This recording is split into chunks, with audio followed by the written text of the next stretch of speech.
Welcome back to the First Takedown podcast. I'm Alex, alongside a Hunter Gamble here, and we are so back. We're so back, Hunter. Wrestling season is here, dude. So back. I'm gonna start this off saying we flubbed it a little bit last week, We did. and that's okay. We were both sitting there watching the wonderful All-Star Classic that happens at the beginning of every year. Someone may have wrestled in it before. But we didn't even talk about it coming up. You got your Cowboys hat on, and I got my Maryland shirt on, and this would have been a nice thing to wear for last week, to preview the show. You would have unfortunately dominated me 14-4. But What a we'll win. get into we'll get into that. We definitely. I remember I was sitting there and I was like, man, it'd be nice to post some content right now on our Instagram about the All-Star Classic, maybe like some match predictions that we, were right about or something like that. And we just had absolutely nothing. So, boo on us for not, for maybe jumping the shark a little bit or putting the cart before the horse or any of the other sayings you want to use. And we went straight to the national duels instead of hitting on the All-Star Classic, but hopefully we're so back that we're like show a week type of back. I mean, that would be so back. That would be. I think so. I mean, the thing is, we were given so much love. I mean, I said love. we were talking so much about RAF because we were like excited and we wanted to do well. But we're like in college wrestling season now, which is what this started. We were texting and we were like, yeah, I mean, listen, we're not doing any more of this RAF bullshit. Like, it's time. Like, listen, RAF's cool. That's not what I'm saying. I'm just saying, like, we're back. It's college wrestling time. Yeah. This is what the people came to see. So you're right. Well, we had a great first start to the weekend. We've got some cool stuff this weekend that we're going to talk about. But I mean, hey, you want to just kind of get in for the results of this All-Star, kind of from top to bottom, what we like the best, like guys that stuck out to us. Yeah, let's do it. Sweet. And I think I was surprised. Well, I mean, so we've got the prelims per se. Saw some cool matches in women's wrestling and D2 versus D3.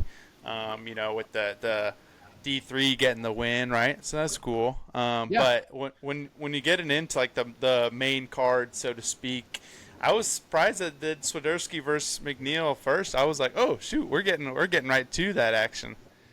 Yeah, and I mean, kind of any match, really, like, you really are getting into it, just because the matchups were pretty intriguing across the board. But I agree. I think me and you are both. I mean, also, no cowboy bias for you, right? So, but when you're watching, like, you're like, oh, we're getting right into it. Got kind of an intriguing matchup just with a guy in Swiderski who moves schools, McNeil, a guy who moves schools. So you get to see guys in new singlets and competing for a different program, and a little bit kind of like, I don't want to say different weights, but like for McNeil, he's been a 49, but Swiderski's kind of been back and forth, and we didn't really know when he got to Oklahoma State where he'd end up at, and so. Yeah, I mean, he looked really good. I mean, it was pretty back and forth match. Swiderski ended up getting the one takedown, and that was pretty much it. I mean, I feel like that match, I didn't really take too much away from it, other than Swiderski won, and it was a one takedown match. Yeah, and we had quite a bit of those, right? That were like, hey, a little one score matchups that they kind of controlled most of it, or at least within like a couple takedowns or whatever it was, but. That kind of started out, and then at that 149, and then after that went to 174 with Ruiz and Pinto, the battle of the Jersey boys, right? They both from Jersey. Yes, yeah, and Pinto went to Nebraska, back at in Rutgers now, so back home, and just typical Lenny Pinto fashion, comes out, gets 6 points right away. And has the crowd kind of riled up, and then Simon Ruiz claws back and gets the win.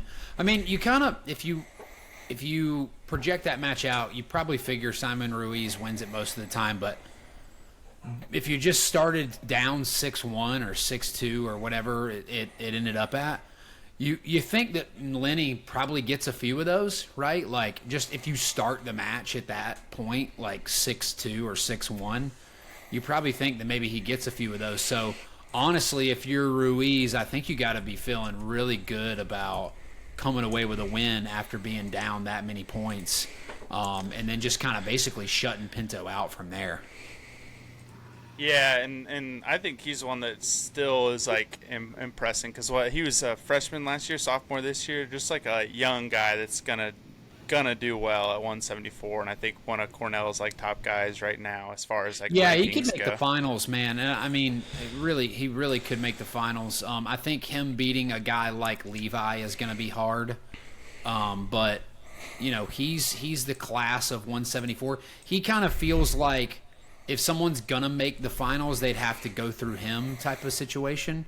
Like that's kind of what it feels like. It feels like he's kind of that guy right now that if someone else wants to make the finals, they're going to have to go through Simon Ruiz, and that's a pretty big compliment. I mean, being kind of that guy in a year, he feels. I'm not saying maybe this consistent. I wonder if he can get to that consistency level of like a Mikey Caliendo at 165. Can he get to that point? And kind of be that next guy in line that's pushing for a title, but maybe not there of the caliber that like a guy like Haynes or Messenbrink are at 65 and 74. So curious to see how he does the rest of the year. I feel like we'll learn a lot after national duels. Yeah, it'd be cool to see him there for sure. Well, then they went 97. Joey Novak, Wyoming, Stephen Little for Little Rock. It was a close one. Little won in sudden victory. They had a controversial takedown, right? Or yeah, it was like a locked hands call. Yeah. Like an illegal headlock, locked hands call on Novak, which you don't really like to see, especially in like a sudden victory situation where that point kind of finishes the match off. But that's ultimately what ended up happening. I mean, good thing for Joey Novak is this match literally doesn't matter. Yeah. But I mean, he majored little at the Nationals. Comes out here, they kind of wrestle a really close match. You got to think these guys are kind of in that. These guys are in that next tier down of 197. I feel like, and kind of like a tier of guys that will probably place, guys that'll probably All-American, but guys that you don't feel like. I don't really feel great about either guy like making the finals. Yeah, and 197, I think, like looking at the rankings yesterday, it does feel a little bit of like a lighter class, and you got Josh Barr at the top, but it kind of is a little bit up in there who could be in the finals. I mean, this is way too early predictions because we'll probably have some guys that are going to have amazing seasons, but even though these guys are kind of like the second tier, they're still not far from the top, being just kind of the not that much depth in that class right now. Yeah, 100%. I remember when these guys came out of high school, and they were recruited relatively well. But it's just funny how guys up at those bigger weights, when you look at that top group of guys, they're not all from like powerhouse programs. And I think, some of that is like you lose a guy like Cardenas and Buchanan who were at powerhouse programs and now they're kind of gone. But, if you look at the blue bloods of wrestling at 97, they don't really make up like that top tier now besides Penn State, right? Like there's question marks for the Cowboys with Merrill. I mean, Merrill apparently lost his wrestle off, so we'll see what happens there. There's some question marks with Iowa. They bring in Indine. I can't remember the guy's last name. He's got kind of Indine, who was originally supposed to go to Wisconsin, went back and wrestled D3, and then won another title, and then comes to Iowa. There's question marks there. And then you look at some of these other big programs, Michigan, Ohio State. Just a lot of these bigger Big Ten schools, what are we going to see out of those programs? I mean, who's going to kind of break through from like a big program? It feels like someone's going to, but right now, kind of the class of the weight is Josh Barr, and if you're a Penn State fan, you got to be feeling pretty good about where a lot of your top guys sit in a lot of these weights. It feels like it just kind of cleaned out, and the runway's empty for a lot of them. Yeah, and also think about like Ferrari bumping up too. That's no longer 97. Right. So, yeah. That's a good point. I didn't even mention that. Which, I mean, you basically lose Ferrari, Buchanan, and Cardenas, which all those guys were battling to be national champs last year. So, yeah, and then the national champ who graduated. But you said Buchanan. And then after that, we went to the little guys. Went to Ventresca and Sheldon Seymour, Lehigh. Ventresca won 4-0. I think it's a little bit similar, right? Like Ventresca's still really, really good, but I think those like top 3 guys are just a little bit on like the next tier. Yeah, for 125. I don't know, man. I mean, like we've seen Spratley will just lose to whoever. Yeah. I mean, and I'm not saying like I like the way Spratley wrestles, but I mean. The thing for me is like, what do you? I think the constant, and I know it's hard to say because he didn't make the finals this year, so it's hard to be like, oh well, that's the constant.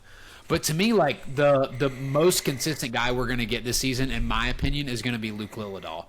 I just think you look at his track record, he's going to show up. I know he took the loss to Sheldon Seymour last year. But he was a true freshman. He's gonna start dialing in and being a little bit more consistent. I feel like this year, I feel like he's gonna be the most consistent guy, and then from there you're gonna get some more up and down performances. I think it would be easy to just be like, yeah, I mean Vincent Robinson's gonna be in the finals, but man, he had a lot of close matches at the national tournament. I mean, he really put it together, but like I don't think you can just be like, yeah, well, let's pencil him in for the finals. Let's pencil in Spratley for the finals. I really think that Ventresca can wrestle with a lot of these guys. He wrestled a really close match with Spratley in the semis last year and just got edged out. And then he looked great against Seymour, and I think he beat Seymour last year at the Nationals too and beat him pretty good. So stock up for Ventresca. I think he actually has another year after this, which is kind of crazy. I feel like he's been around for forever. Yeah, and I think that's also like talking about last year, 125. I'm gonna pay more attention to V-Rob this year, right? Because I didn't honestly watch much of him at all last year until he was getting to like the conference tournament, national tournament. I was like, oh, this guy's apparently pretty good. And then when seeing the tournament put together, I remember when he beat Spratley at their duel in Oklahoma State. And, I mean, besides that, Oklahoma State kind of dominated them. But, or am I thinking about the time where they wrestled Virginia Tech? Oh, no. When they wrestled Virginia Tech at home, they dominated them. I think only Virginia Tech only won one match, and it was Caleb. Really? Against NC State? No, against Oklahoma State. Yeah. Yeah, but I do remember Robinson beating. I think he took Spratley down twice in the duel, and then it was kind of a nip and tuck match in the national finals. Kind of a boring match, honestly. Yeah, it was, and it'll be interesting this year. I think I feel like he doesn't get as much respect being like freshman 125, like winning. So I don't know. I'm gonna definitely still pay attention and watch this season a lot more because I feel like I didn't give him the credit last year before that tournament. So. Yeah, no doubt. And then, Waters.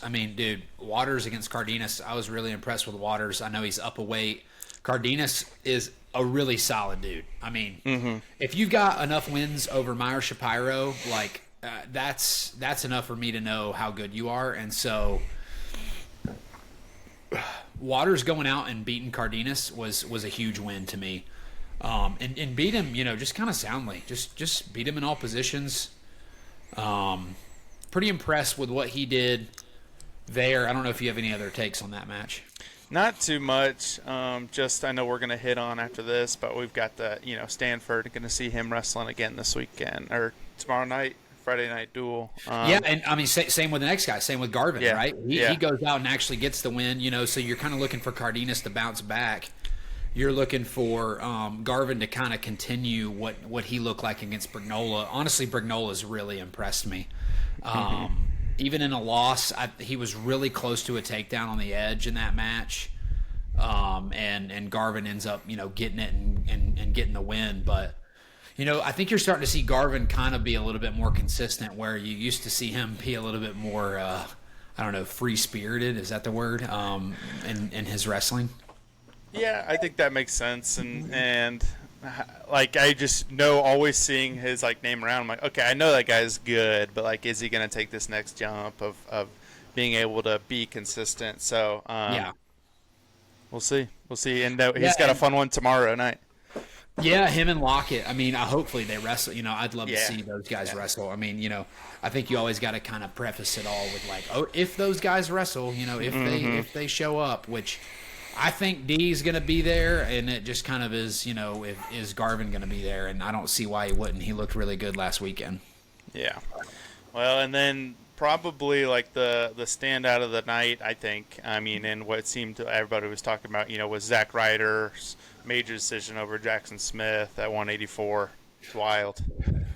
Yeah, man, that one hurt. That one hurt. That was a tough loss for Jackson. But it is what it is. I mean, I think it just proves to you. I mean, I know how good Jackson is. I think it just proves you how good Zack Ryder is, and there's a lot of storylines at that 184 weight class already, and all these guys are young, man. It's kind of wild. I mean, like, this whole Zack Ryder Rocco Welsh saga is like my favorite thing of all time. I mean, the musical chairs that happen with those two guys of moving schools and kind of what it could end up being is pretty cool. Like, I would love to watch those guys wrestle in like the semifinals of nationals on Saturday night. Like, that'd be awesome. Oh, that'd be so good. And like you're watching like one mat, you've got Zack Ryder, Rocco Welsh. The other mat, you've got Angelo Ferrari, Max McAnally, or something like that. Yeah. Or somebody, I mean, Jackson can be in there. Aiden Sinclair could be in there. Like, there's so many guys that can be in there. But it's like, it's really cool to just see the options. But man, I want to see Ryder and Rocco Welsh wrestle. I really do. Like, I don't even think Ryder would like do anything afterwards, but like, you have got to have a chip on your shoulder knowing that a coaching staff basically brought in a guy to, I don't want to say be over you, but compete with you, and then like you go somewhere else and then you end up being that guy. Yeah, it's like you're bringing in a guy and you're like, wait, I thought I was the guy. Exactly. Yeah, and so yeah. And I think that this weekend, this past weekend was him pretty much solidifying and be like, hey, I'm here to compete too, and I think made a big statement for where he's at right now. I'm hoping that he can keep that up, but dude, this weight is going to be so exciting throughout the whole season for sure. Then we went up to the big boys. I think this one. I'm gonna butcher his name. Gadiali, is that right? Gadiali. I have always. I mean, he wrestled at Campbell, so yeah. I mean, I was always coaching against him. I just tried to do it quick, simple, and I thought this was it. Gadali. Okay. I believe it. And it could be Gadiali. I mean, I guess when you sound it out, it could. I just went Gadali. Well, hey, Gadali. In this time, last year he wrestled Feldman, beat him, and that was then so impressive. Yeah, and so I was like, oh, okay, this will be kind of cool to see where he's at, because he was injured last year, right?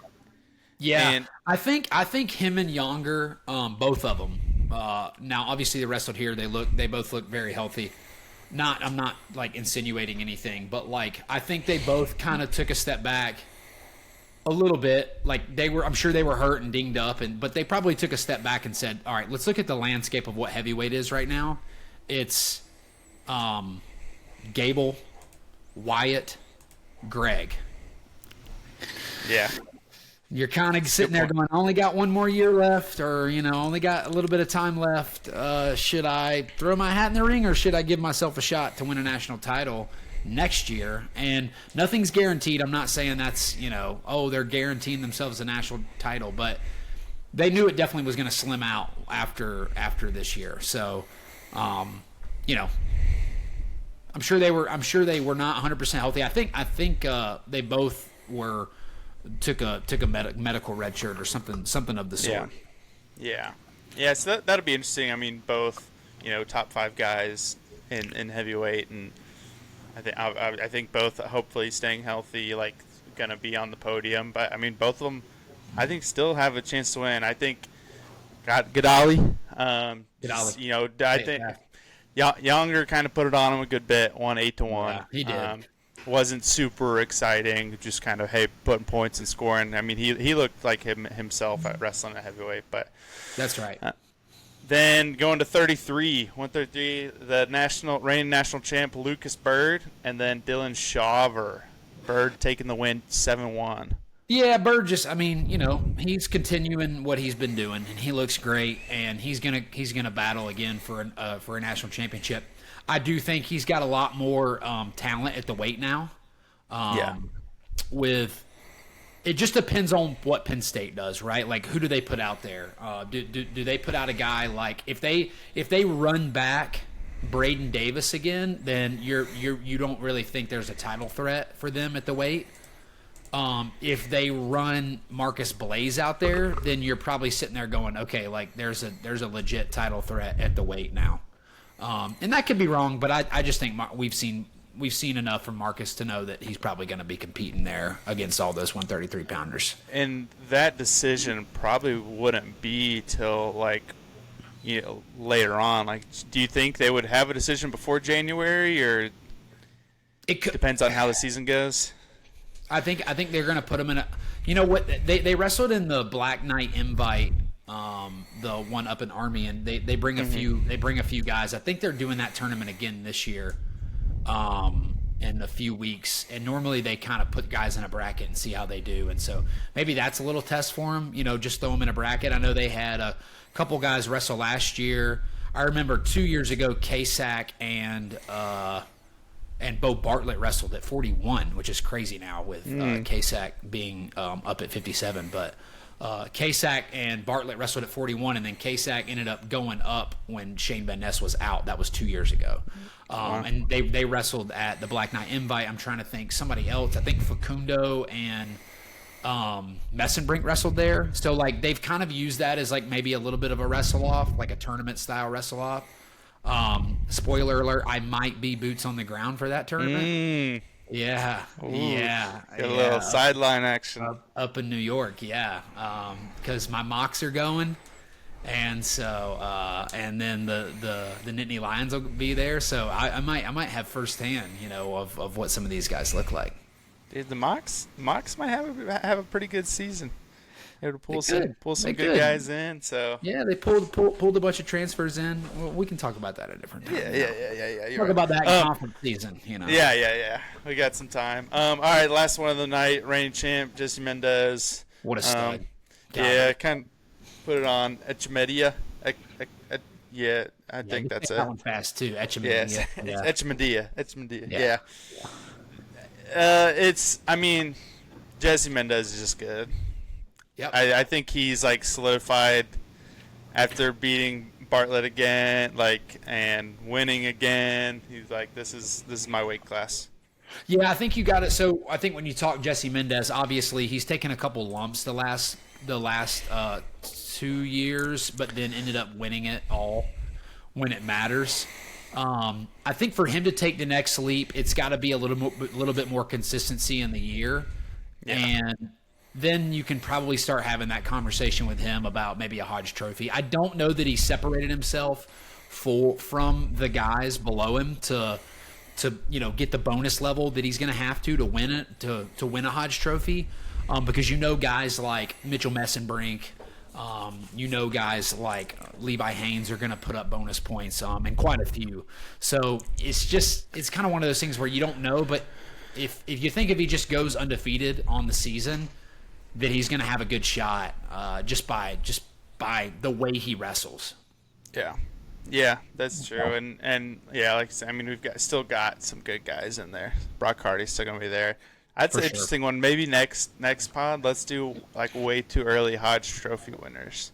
I think there's Yeah, I love probably a that. couple that stick out, but you got me thinking about that now. But okay, I know wrestling started last weekend in November. Had a couple like open tournaments going on. I don't know how much you paid attention to some of those, but including those, like what are maybe like which wrestler stuck out to you the most? Of like, all right, I'm gonna be paying attention to them this season. Yeah, the Clarion Open and it used to be called the Hokie Open, but now it's called the Southeast Open. But I always call it the Hokie Open just out of habit. But the Clarion Open was kind of like what we were talking about with Penn State, but just for Ohio State, right? They wrestled three guys at 125, and I don't think you take away too much. Brendan McCrone ends up beating Nick Bouzakis at the 125-pound weight class and kind of winning the spot for now. I just see maybe against if they put him, maybe in a tougher tournament and against common opponents, Nick may end up beating some of those guys that Macron would lose to.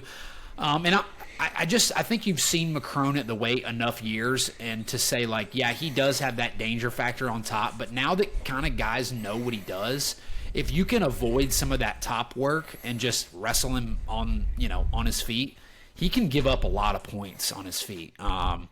So we'll see. I think that's going to be kind of a back and forth battle between those two guys all year, or at least through the first half of the year. I think it was promising that Bouzakis was already down at weight the first weekend of the year for those guys. I think as he dials in his weight, that could be even better.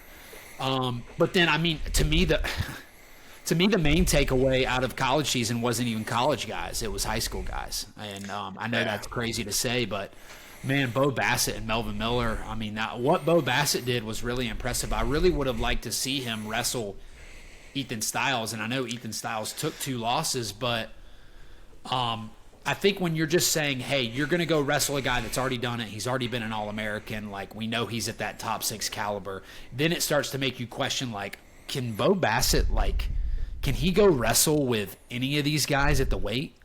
Like, can he wrestle with Shane Van Ness right now? Yeah. Like, I don't know why he can't. Just based on what I saw this weekend, I really don't know why he can't. And Shane Van Ness is the number 1 guy in the weight. So it really starts to beg some of the questions about what Virginia Tech does next year, as far as, if Henson does go 57, I think Bo's kind of slotted in right away at 49, and he's got a chance to win. Or if Caleb stays at 49, Bo could go 41. And then, like, do they start to think about reclassifying Melvin Miller and let him come in a year early to get all of them in the lineup?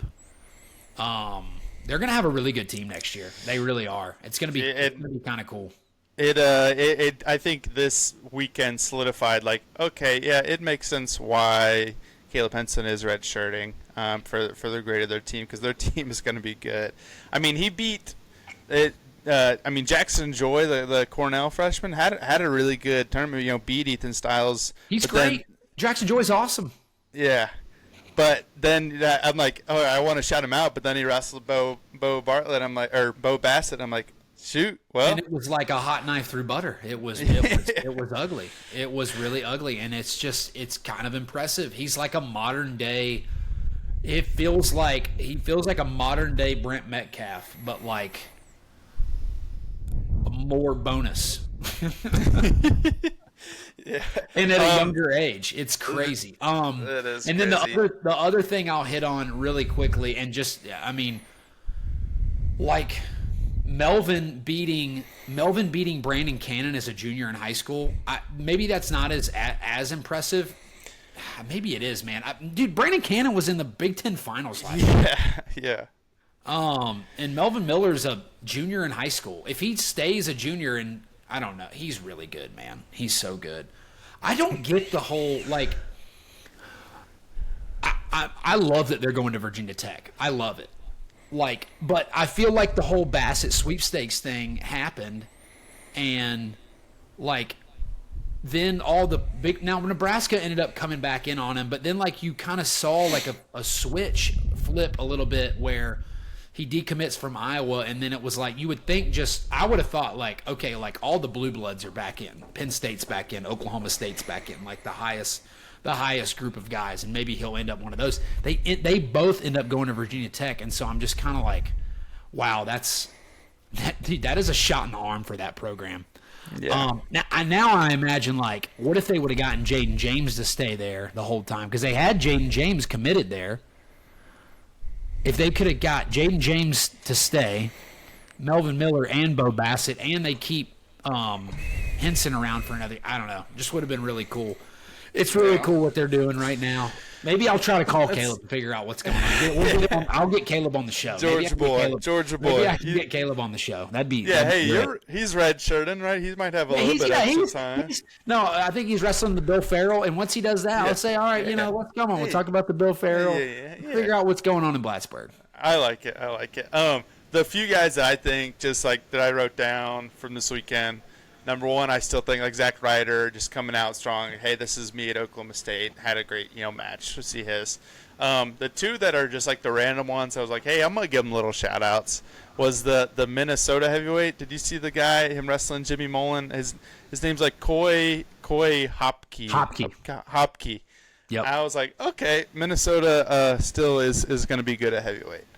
Just seems like Corey that's Hopke what they was did. Corey Hopke was a really good recruit. I didn't see that coming, but he was a really good recruit. But so was Jimmy Mullen. I mean, Jimmy Mullen was a great recruit when he came out. So, he's impressive. Yeah, they're going to be fine. They're going to be just fine up there. And then one last guy that I had before I let you finish was Branson John out of Maryland. 74 last year. He might be my favorite wrestler. I've told him this. I told him this last year at the Nationals after a few beers. I had a few beers. Okay, that's good. I was like, you might be my favorite wrestler. Dude, the kid was a true freshman last year. He wrestles so freaking hard. He wrestles so hard. Now he's up 2 weight classes, up at 97, true sophomore, goes out, beats Gavin Nelson, Minnesota, majors him, and then beats Rune Lawrence in the finals from West Virginia and majors him, who had just come off a win over Sonny Sasso. He looked really good. So that was the Southeast, right? Southeast, yeah. Southeast, yeah. Yep. And mine, I got one more from the Southeast, and this one's just and I think maybe it's partly because of the name too, and I know you know this one. But old Tommy Snipes from the Citadel. And he a good win against Andrew Sparks from Minnesota. I mean, it's just cool. I always like, when you see those SoCon guys have some big wins. For sure. Could, take a big jump in the rankings potentially. So just give a shout-out to Tommy Snipes from Citadel. Yeah, he ended up winning the conference last year. He won the Southern Conference and beat the kid that was at Will Miller, who was at App State for a long time and was really solid for them. But he just goes to the Citadel, so it's like, whatever. Yeah. Yeah, you're right. You can't give him too much credit. Yeah. Well, got another exciting week in wrestling. I remember when we first started podcasts, we were talking about one of my favorite things is Friday night duels, and we've got one tomorrow. Oklahoma State versus Stanford. Some potential, hopefully, really exciting matchups coming. Yeah, I mean, you could see right off the rip, Troy Spratley, Nico Provo. We could see Richard Figueroa, Tyler Knox. I don't know if we'll see. I don't know if Richard Figueroa is ready. I don't know if he's. I mean, I don't know what's going on there, so I don't know if he's wrestling or not. We could see Casey Swiderski, Aiden Valencia. I mean, sign me up. Yeah. We could see Daniel Cardenas, Teague Travis. Okay. I mean, and then I think the one we were talking about earlier, obviously, was the one that we probably are most looking forward to, which is D. Lockett and Hunter Garvin. Mm-hmm. Yeah, that's the D. Lockett's. Hey, here's his chance. I think has a really good guy, Hunter Garvin, to a potential really good matchup to kind of see where he's at. His first official college match there for this season. I'm hoping that they do start a lot of guys. I know we've got a few more matches that you're talking about, but I'm hoping that they do, and I think maybe they do just to kind of get them a little bit more exposure before the national duels the next following weekend. I don't know. Well, yeah, no, I mean, I think Oklahoma State's going to run their roster out there. I wonder what Stanford does. I think if you are Oklahoma State, you need to run out the roster that you're probably going to wrestle next weekend. Yeah, I mean, I think you got to get those guys matches, especially if they're the young guys. Like at 57, we could see Landon Robidoux, who's a freshman for those guys, and he could roll out there and wrestle Cardenas right away, and I think be very competitive in that match. And then another, I mean, Lorenzo Norman, Alex Facundo. What are we getting from Facundo up at 74? We know how good Norman is. What are we getting from Facundo up at 74? And then kind of the rest of the duel, you're kind of like, it's the heavier matches, 84 through heavyweight. You don't really have as much of the caliber of guys for Stanford that you do as you do with guys from Oklahoma State. Yeah, but either way, exciting duel for like the first duel weekend, and it's a good way to start off the weekend. Little taste of what we're going to see at national duels. Yeah, I know you'll be. I mean, I know we'll be tuned in for that, and then there's a lot of stuff going on this weekend. I mean, this is really last weekend we had some. This I think even tonight, like Iowa's wrestling Bellarmine tonight on Big Ten Network Plus. And then tomorrow night we also have Nebraska and Army, which is at Nebraska. And, Nebraska's blowing this up. I think, Terrence Crawford's going to be there. There's, all kinds of, stars they're bringing in. So, that's sweet. Yeah, it's pretty cool. So, there's some other Virginia Tech, Bucknell, Sunday, Lehigh, Virginia, Rutgers, Navy. Sundays are also really popular. So, you start to get some of those dual meets. Lock Haven, Indiana. Let's see what else. Illinois, Rider, NC State, North Carolina. I don't think they're doing that the second weekend. NC State, Northern Colorado, Duke, Lehigh, Navy, Appalachian State, American and West Virginia, Buffalo and Pittsburgh, George Mason and the Citadel. So you get to watch your boy Thomas Snipes. And then, there's a few more in there, but I mean, we're off and running. We are off and running. We'll see some upsets, of course. And then we'll just keep trucking along all season. We are officially back. We're so officially back. It's a Can't good time. be any more back. Can't be any more back until March. Until March. Yeah. We're back until March. Yeah. Well, hey, we're gonna keep it going. Appreciate you guys tuning in. Make sure you subscribe, everything. We'll do a little bit more frequent because, like I said, we're officially back. And might be shorter shows, just kind of recap shows a lot of times, but just so we can get some information out there, mainly just flooding so we can get some more videos on results and stuff so we can do some previews and so we can do some results and recaps for our Instagram page. So and some picks, and we'll only post the picks that we got right just to make us look really good. Absolutely. Of course. I remember editing one of yours from NCAAs. You had a really good prediction. Oh yeah, you had a one to make the finals. It was. I think it was something about. I think it was something about Meyer Shapiro not making the finals. Yeah. Because he had a tough path, and he did have a tough path. But I also said Ryder Downey was going to make the finals. So. Yeah. Cut that out. Cut that. Yeah. Well. So. All right. Well, Hunter, it's been a good one. Let's do this again. Appreciate you guys for listening, and we'll see you next time. Go Terps. Ooh.